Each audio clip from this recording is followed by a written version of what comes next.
So that's why a lot of my films are very raunchy, and I like that. Okay, good evening, everyone. My name is Celeste Cabra. Welcome back to the channel. With me here today is an extremely special guest, filmmaker, extravagant, colored pencil enthusiast, sort of insane, deranged, artistic masterpiece creator. You know, it's Not my best, interesting. not my best intro, but It's interesting because my work is totally insane, but I'm the most boring guy in the world. People fall asleep when I talk to them. So well, we'll thank you see if for I fall asleep. But that's I feel like this is just your this is how you get that part of you out, because it's in I there guess so. somewhere, clearly. That's it. Um, That's the secret. so let's do our quick plugs and thanks. If you are at all interested in in-depth discussions on cult and art house films, please go ahead and like the video, leave me lovely comments to read, subscribe to the channel, and there's also a link in the description for my Patreon should you feel that this work deserves to be supported monetarily.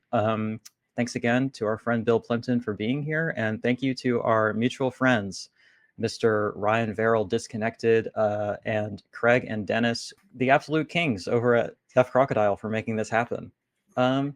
So let's go ahead and start with a quick intro to who you are. I'll go ahead and say how I became familiarized with your work, but you are a person who is quite prolific in, I think your Letterboxd has something like 90 credits to your name Yep. in terms of directing, but you've also worked with Weird Al, I believe, and Yep. Kanye West and Yep. MTV and plenty of commercials. But I became familiar with your work when I first started being obsessed with the Criterion Channel. They had a bundle of your films available, and I was like, this looks like some weird, wacky animated shit that I could be into. Let me check this out. And I think The Tune was the first one I watched. My love for you is like a velvet crying clown. And I was just completely enamored and blown away and kind of obsessed. Nice to hear. Thank you so much. Of course, I mean, the music in that is just so good. It's honestly, when I found out that the soundtrack was on streaming, I listened to it like all the time. Yeah. Like That's good to hear. That's good to hear. not That even, is I don't have to watch the movie. I just listen to it. That's Maureen McKelleran and Hank Bones, who did the music, along with some other people too. But they did most of the music, and I've worked with Maureen for 40 years now, a long time. I discovered her at a Bleecker Street, one of those bars, music bars, and I fell in love with her music. Yeah, it's fantastic. That actually gets to one of my bullet points later on, but this is as good as intro to that as any. How did you get to know her? And I guess I'm curious how much of that is you versus her. Like, are you writing the lyrics and then she writes the music, or is she doing everything, or is it what's the kind of dynamic there? That's a good question. Yeah, I forget the name of the bar. It was one of the classic ones, where Dylan played, and I went there with a friend of hers, and she said that you'll love it, and I did. I fell in love with it, and we hung out. And when I did a film, Your Face, I said I need some music. And I called her up, and she was very happy to do it. And the first song she did was really gorgeous, beautiful lyrics, beautiful haunting melody and everything. But that's not what I wanted. I wanted something that was cornball, kind of dorky, kind of bad music. And we worked it out, and it worked out together. And I was too cheap to hire a male singer, so I had her sing it, and then we slowed it down. Your face is like a song. Your sweet eyes whisper, and I want to sing along. And that gave it that real warped feeling. Your face is like a song, which really, people sing it to me all the time. It's very memorable for some reason. It's such a bad song. And then for all the future projects, I would walk her through the storyboards. And some of the times I would have the animation done. And I say, I need a ballad here, or I need a rock and roll here, or whatever. And she would come up with a song in like a day. and it's gorgeous. It's beautiful work. So it's mostly her, but I would come in and tweak it a little bit, you know, add a few things to match the drawings, and that's all I cared about. So sorry, maybe I missed it. Does she write the lyrics too? She does. Yeah, she writes. Oh wow, okay. I add the So lyrics, but she does the lyrics. yeah, so y'all must be on a pretty similar wavelength, because I rewatched I Married a Strange Person this morning, and some of those lyrics are pretty wacky and pretty they go well with the sort of unhinged energy of the rest of the visuals and everything. Thank you. Well, it's funny. Clearly a very symbiotic relationship and collaboration. Well, it's interesting. She grew up in Michigan, rural Michigan, Lansing, East Lansing, and I grew up in Oregon, near Portland, and we both have roots in country. She listened to a lot of George Jones and stuff like that, and I listened to, you know, Hank Williams and Patsy Cline and all that stuff. So whenever we talk about music, she really understands what I'm trying to get at. This is maybe a little bit of a shot in the dark, but when I was listening to that album over and over again, something clicked with me, and I realized why I like it so much. You can kind of see it in my backdrop, but the Magnetic Fields is my favorite band, and I feel like that's a very similar thing, where it's very much like a lot of different genres in one project, but it's still a very consistent through line, and you can tell that it's the same songwriter. Right, is that by any chance an influence for either of you? What's the name of the band? The Magnetic Fields. Gosh, no. I Okay. heard of, but you know what? I will check them out. Yep. Magnetic Field. It's just one guy. His name is Stephen Merritt, and he just does a lot of really quirky, kind of fun singer-songwriter stuff in tons of different genres, and it really reminds me. Oh, well, thank you. The music you two create. So I'm always looking. That was just a personal curiosity of mine. Yeah. So I think Tom Waits did one of the songs in one of these films, and it was amazing because I always loved Tom Waits. And somehow I found an address for him, and I sent him a letter, and his wife answered it. He doesn't really talk publicly, but she was delighted, and she said I could have the song for free because he's a big fan of my drawings. So it's sort of strange to get different kinds of music and within my budget, which is very low, as you understand. Yeah, that makes sense. So I've kind of described your work a little bit, but I wanted to hear how you would describe it in your own words. How would you kind of describe yourself and your work, and maybe kind of pitch it to people who are not familiar? Well, what I did for my new film is called Slide. It's a Western musical.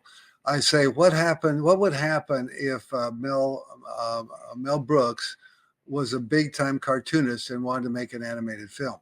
That's how I would describe my work. It's the bottom line is I got to have people laughing, and that's what I want. Right. And they'll enjoy the music and the jokes of, you know, the people tell, but it's a visual jokes, a visual humor that really gets me excited. And not many people are doing that, but Mel Brooks is, and he's one of my heroes. I never met the guy. I would love to, but he's in LA. I'm in New York, so that's hard. Yeah, I kind of, when I was trying to pinpoint what I guessed might be your influences, it to me feels like a mixture of like Looney Tunes and Monty Python or something like that. There you go. Yeah, my humor is very deadpan, similar to Monty Python, and I like that kind of humor. It's more subtle, but I think it's funnier. Yeah, absolutely. I'm very much a deadpan kind of sardonic person in my humor. So I think that's probably the connection there where it works for me so well. You know, another pitch I would say for people is that a lot of people have this sort of idea, or they like to say that like, hey, animation is like real cinema. It needs to not be relegated to just like, you know, stuff for kids or whatever. And sometimes people will say that, and then their knowledge of it goes as far as like Disney movies and Miyazaki, which are like also great, but like there's this whole world of really great animation created for adults, but also like as film, but just in a different medium, you know? And so I feel like this is your name is one that I reach for a lot when this conversation comes up. I'm like, yeah, well, thank you. The Pixar stuff is great, but you should check out Bill Plympton. Yeah. Can I tell you a little story? Yeah, absolutely. I Married a Strange Person was accepted into Sundance Film Festival. I think this was in like 1998 or something. I don't know exactly.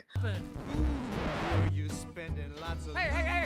I'm trying to sleep here. How'd you get so cute? And I was really excited. This is great to be in Sundance, because that's where all the breakout films go. And right before me was, I think it was Sex, Lies, and Videotape, and that was big time.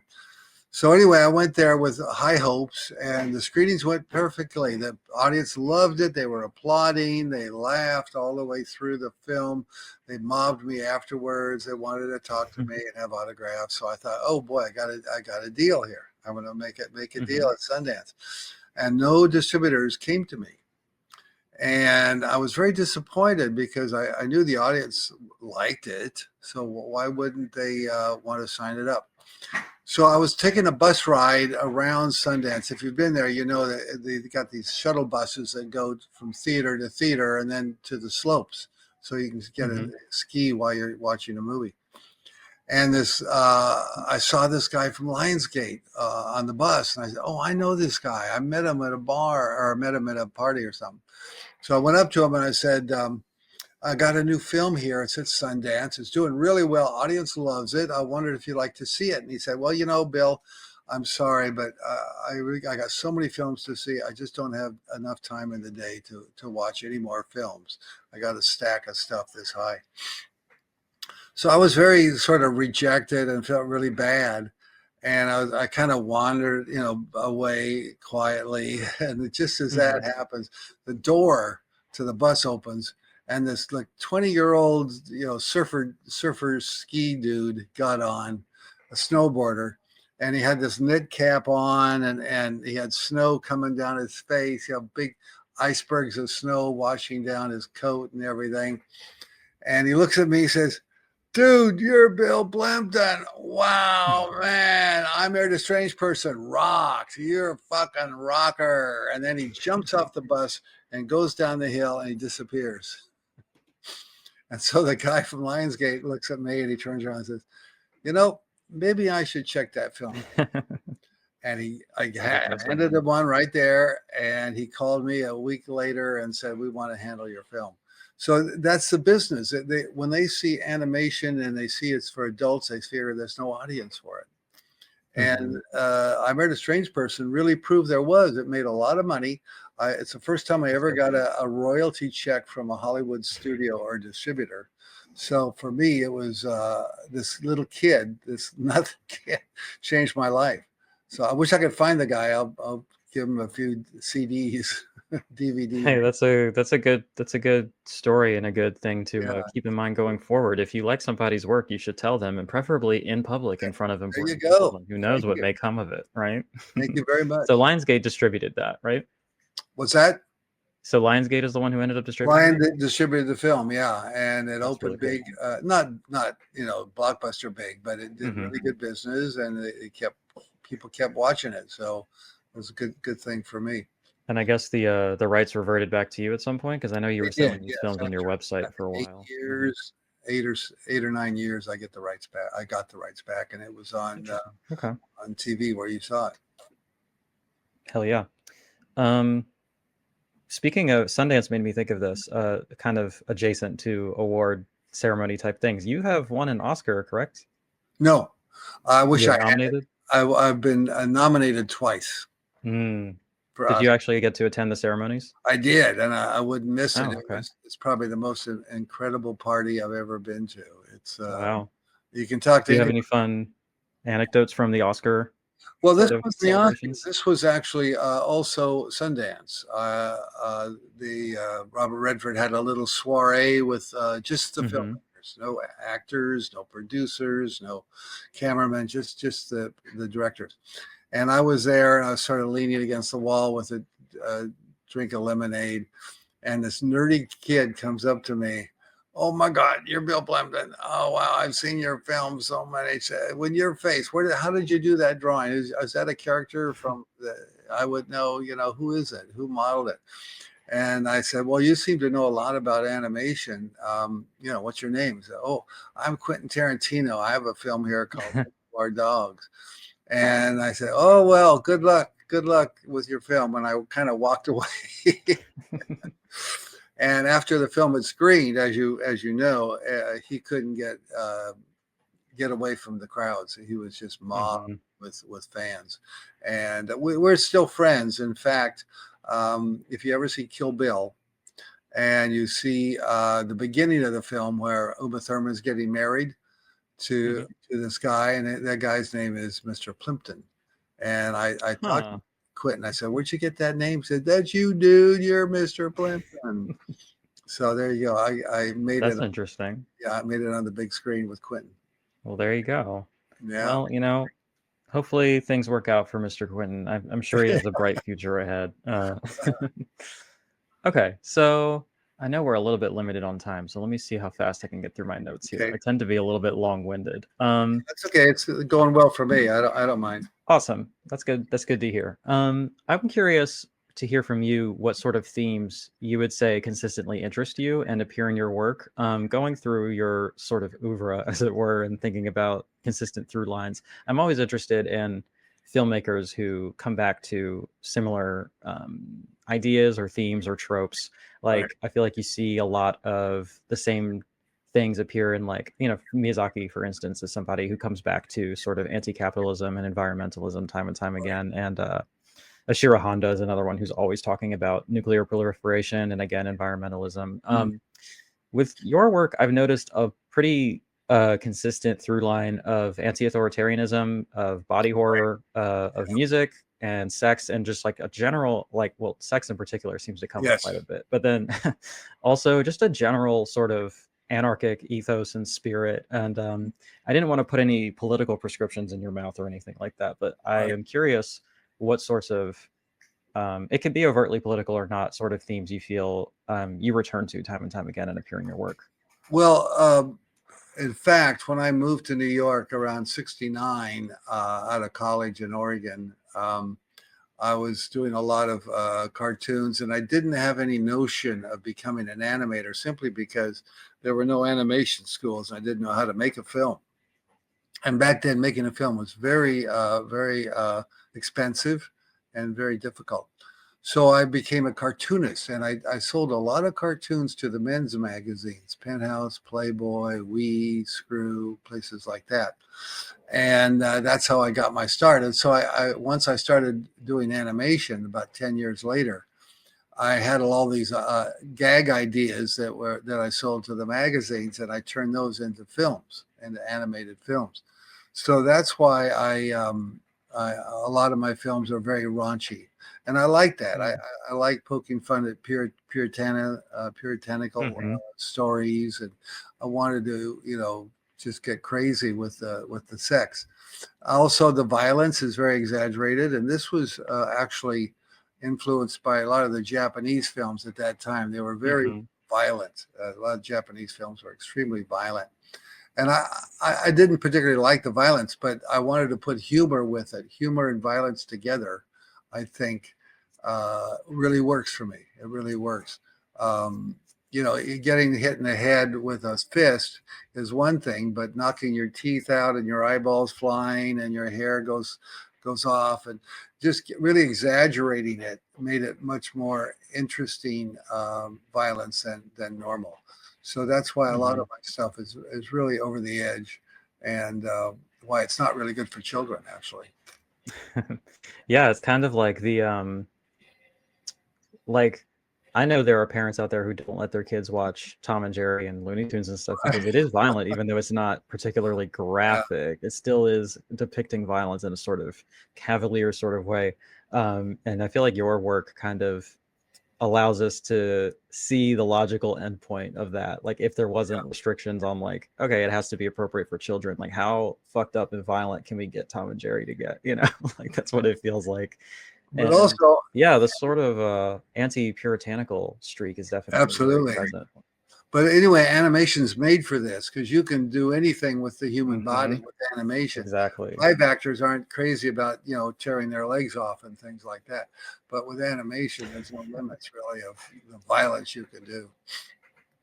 Yeah, it's really cool to see how much you can get away with, because it feels like, I mean, it just is true that there's way more lax censorship in animation versus live action. Like, one thing that I admire about your work is that you're not afraid of depicting like penises or like nude Right. male bodies as much as you are like female bodies. And like, that's something that, like, I'm a big fan of nudity in films in any context, Right. but like, it bothers me when there's that clear disparity and we're only serving a particular gaze. And I feel like your work doesn't do that. And it Well, thank you. sort of desexualizes the human body in a lot of ways. And, you know, watching I Married a Strange Person and watching this woman's breasts kind of like take over the house and like Right. making balloon animals out of them and stuff. Balloon Like, it's animals, very, I thought you that could was never get away with that in live action, you know. I mean, despite aside from like the budgetary concerns, like, I feel like the MPAA would have something to say about that. So it's a really cool avenue that you can kind of explore the edge cases and explore the edge of, you know, extremity and what sorts of things we can explore in terms of violence and sexuality. So I think yeah, that's that's very the fun part. apropos. Look Hell what yeah. I got. I just got in the mail today. I got Mhm. my DVD, I Married a Strange Person. Hell yeah. And then they got a book of all my all the two films with paragraphs by oh my God, okay. Is it Walter Chaw that does it? Yeah, and then Patton Oswalt had something Oh yes, yes. about me, and then also Chris Miller, who did Cloudy with a Chance of Meatballs and all the Pokemon, or not Pokemon, but the well, he did a whole bunch of wonderful films. And he used to work for me. He used to be my one of my interns, and then he moved out to Hollywood and hit the big time. He's huge. I wish I could say I was responsible for that, but I wasn't.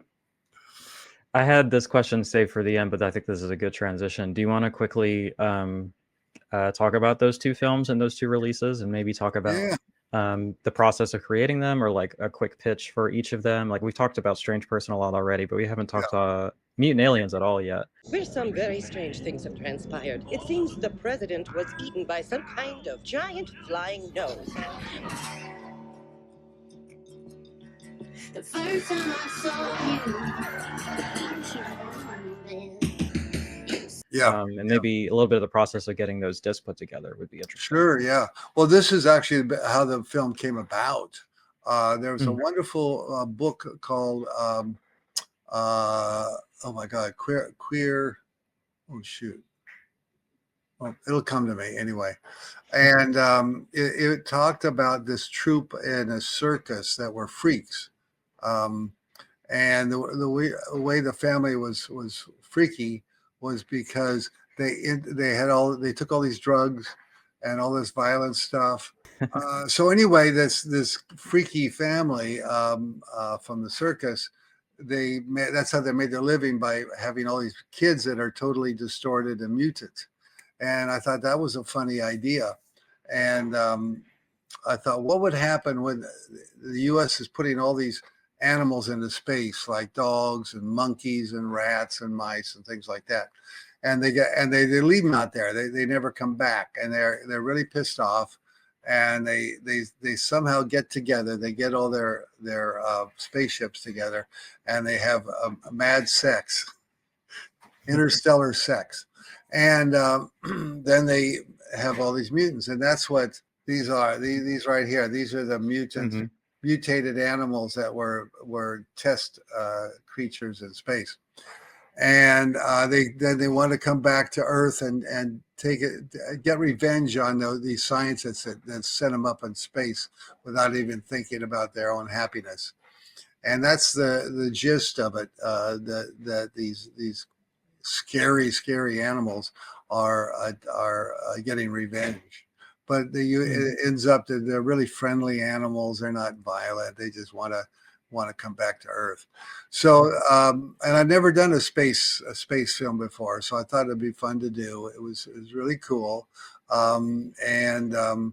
This also went to Sundance.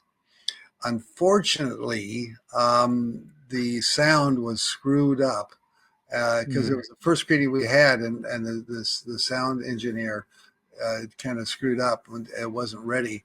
And plus, it was at 11 o'clock at night. It was sold out, but it was 11 o'clock at night, and there was a blizzard that came through the town that night, and the heat went off in the theater. So it was like everybody was bundled up in their clothes trying to watch this movie in space. And at the end of the movie, it was like, and it was the worst. Half the people already left because it was too cold. It was the worst. And all these distributors were in the audience, and they said, boy, this film's a dud. Everyone's walking out. So it was very disappointing. And I think that was the low point in my career, driving back to my hotel and saying, this was the worst screening I ever had. But the film did get distributed. It was a miniature, not a miniature, but a minimal release. I think it was 20 or 30 cinemas. And it did well. People loved the film. People liked the film. So it came back, fortunately for me. But that's the business. As I said with the first story, that's the kind of game we play with independent films. We have no big financing behind us, and we're sort of on our own. Yeah, a sort of a unintentional immersive 4D experience. The film set in space in the freezing cold, right? I never thought of it that way, but you're right.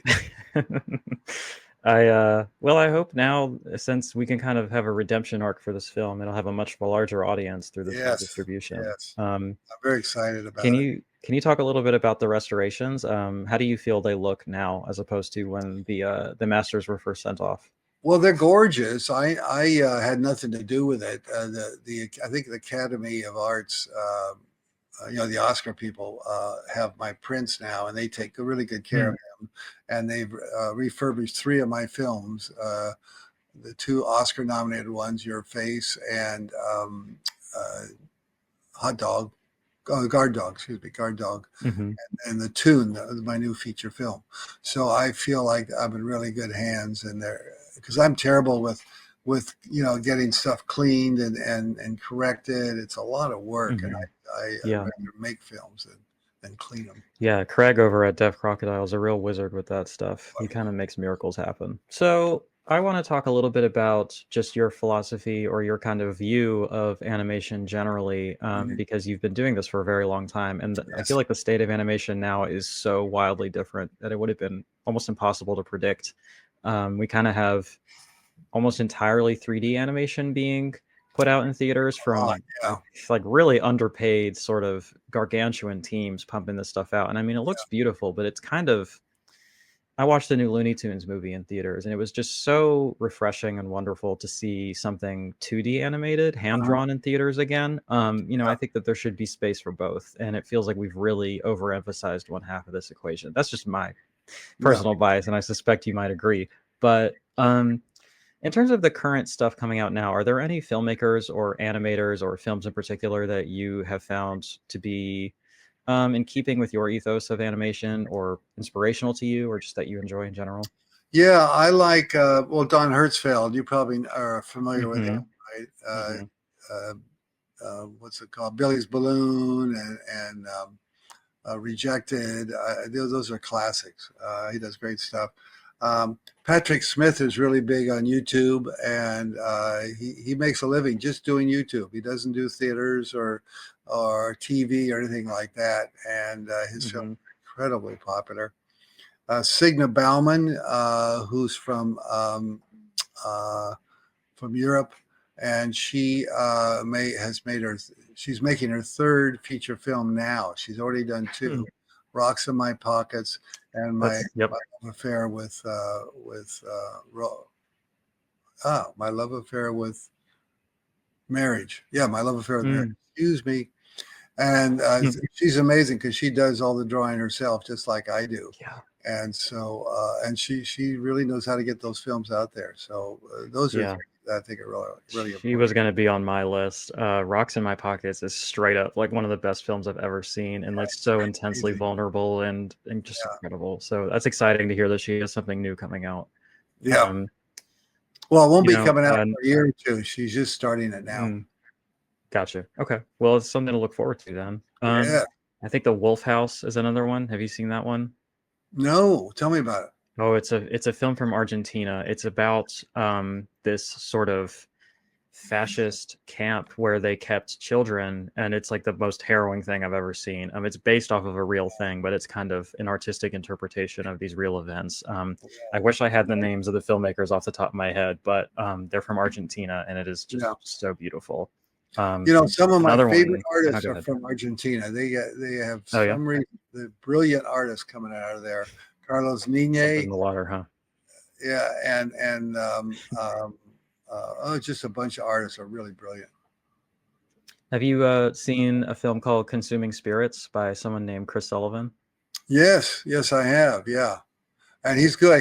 I like to support him too. He makes the films on his own, and I think he's working on a new film, if I'm not mistaken. Yeah, he worked on that one for like 10 years, and that was another one that really blew me away. Very like kind of Twin Peaks feel. Yes, Really, I like animation that's kind of a bummer, I guess is what we're getting here. But I love the zany comedy stuff too, you know. Yeah. I hope that his stuff gets some distribution soon. But a question that I had for you, as somebody who is doing this now and did it back then, do you feel that it is easier to become like an animator or to get your work put out there to a wider audience or to do this for a living? Do you feel it's easier now, or do you feel like it was easier then? Because I feel like the barrier to entry has gotten so much wider, like anybody can really do it, but that the other side of that is that the field is so crowded that it can be really hard to get your stuff seen.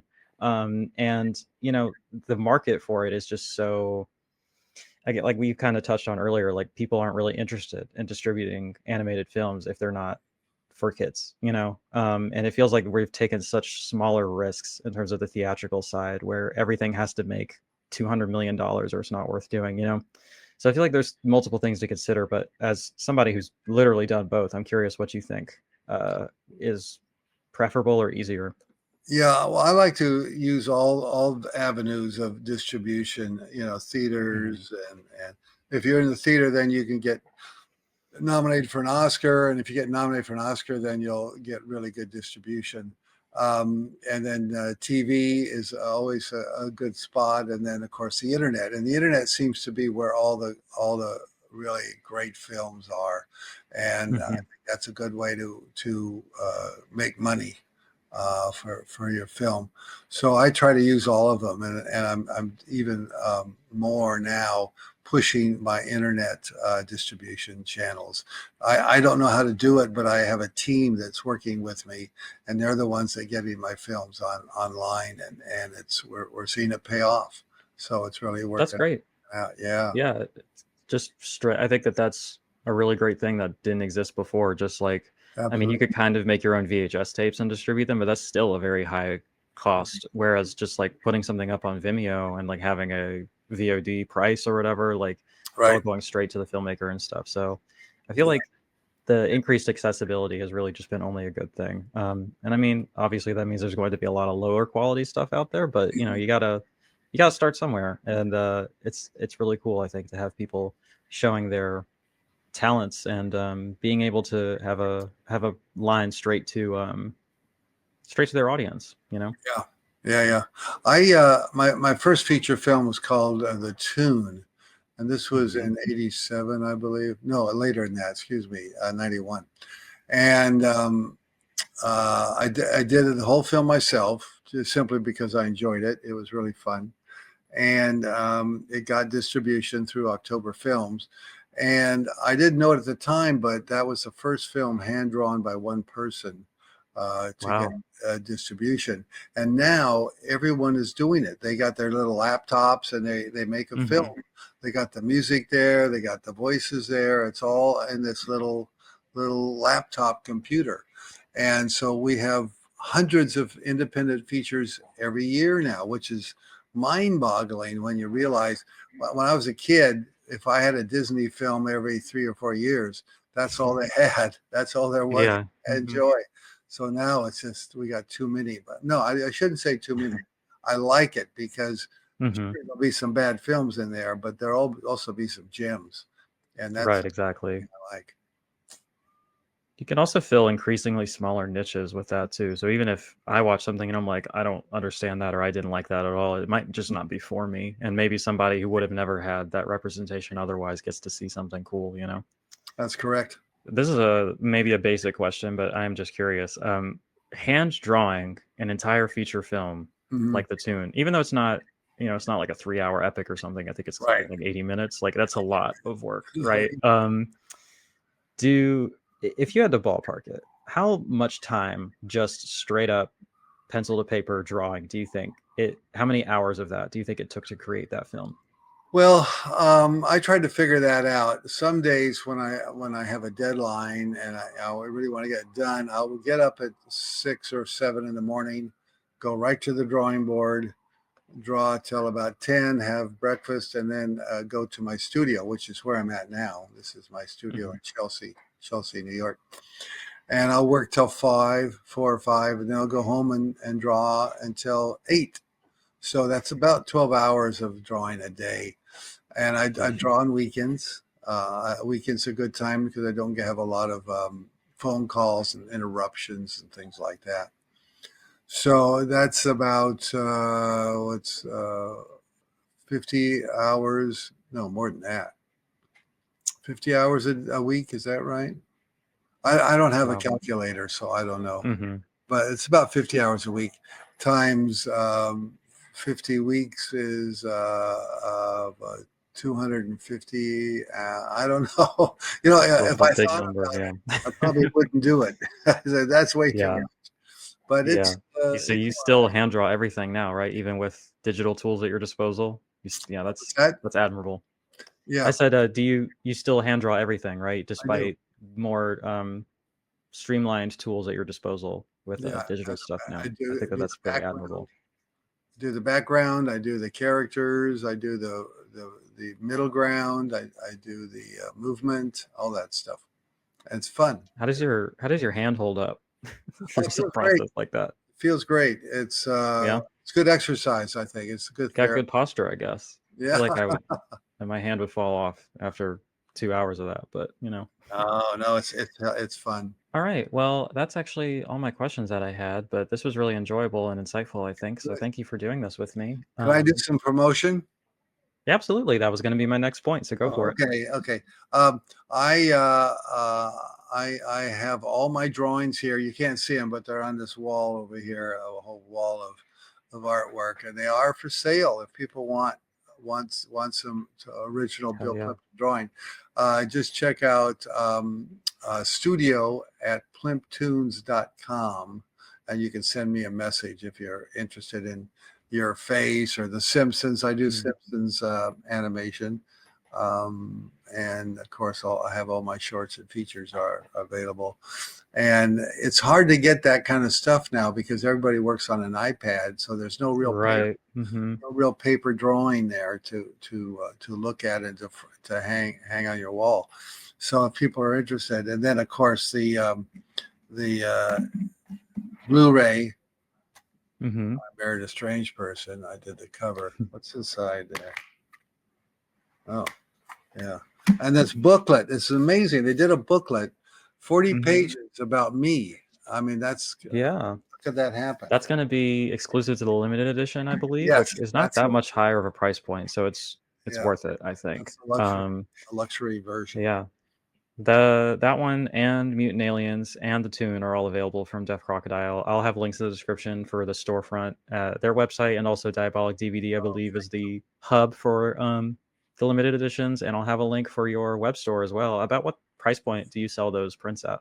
Yeah, thank you so much. I really appreciate your support. Of course. What price point do you sell those drawings at? About 200. The most expensive ones are the Simpsons, because I'm running out of those, and Your Face, which is Oscar nominated. Those go for about 300. It's also pretty old at this point. There's only so they are you can make, right? 40 years old. Very collectible, and it's funny. I send out Christmas cards like to 100 people every year, and now those are turning up in auctions. People are cute. selling them. I bet. Yeah, I think that's a very reasonable price point. So Thank you. I'll put that in the description as well. Thank you very much. Plugs for everything. Once again, links to your work. Also, is there your most recent film? Is it on Yeah, demand it's somewhere that I Slide. should put in the description too? Yeah. Yeah, please do. Slide. It's playing festivals right now, and we're negotiating a deal with an entity. I'm not going to name them. So Nice. hopefully it'll be out this fall. That's my guess. My quick last one of my last requests. I have two. My first one is that you don't have to tell me if this is already in the works because I'm not trying to get a scoop or anything. But Sure. Hair High is my other favorite of your features, Thank and I you. would love to see a Deaf Crocodile release of that one because I think it's wonderful. Yeah, I think that's going to happen. They do very Hell well yeah. with my films, and I think they wanted to handle some of my other ones. So yeah, that Hair High it's a very different look. It's much more clean, more classical, more clean backgrounds and animation. So yeah, it's a beautiful film. Hell yeah. All right. Well, also in the description is a link to my Patreon if you want to support that. Subscribe, comment, lovely things, hit the like button, share this around if you think it would be valuable for anybody else. And my last request for you, I'm going to start doing this at the end of all my interviews because Okay. we're living in an increasingly fascistic country right now, and it's pretty rough Right. out here for trans folks. So could we You're get right. a quick trans rights from Bill Plympton to round out the interview? You want me to do an animated trans rights? That would be so sick. Oh, okay, cool. Trans rights is good. My sister was trans, so that's Oh, fine. awesome. All right. Well, thank you. Thank y'all for Yeah. watching. And yeah, I'll have this up as soon as possible, edit it all clean and everything. Yeah, we appreciate it. Check out the films. Hopefully your stuff will show up on the Criterion channel again soon because that Yeah, was a really cool way to that'd get be that good. out there. But okay, thanks again for the time. Okay, you bet. Really appreciate it. And we'll see you next time. Bye. Have a good day. I'd like to take a moment to thank our accomplices, Ann PM, Anthony Listro, The Boogeyman's Closet, Dana Jordan Rothschild, Deanna Vave, The Disconnected, Dr. Jeff Butcher, Dustin Putman, George Strang, Nosferatu1334, Possessed Washing Machine, S. Butler, Sasha Bobashasaurus, and Stephen Perkins. If you'd like to be counted amongst their ranks, the link is in the description.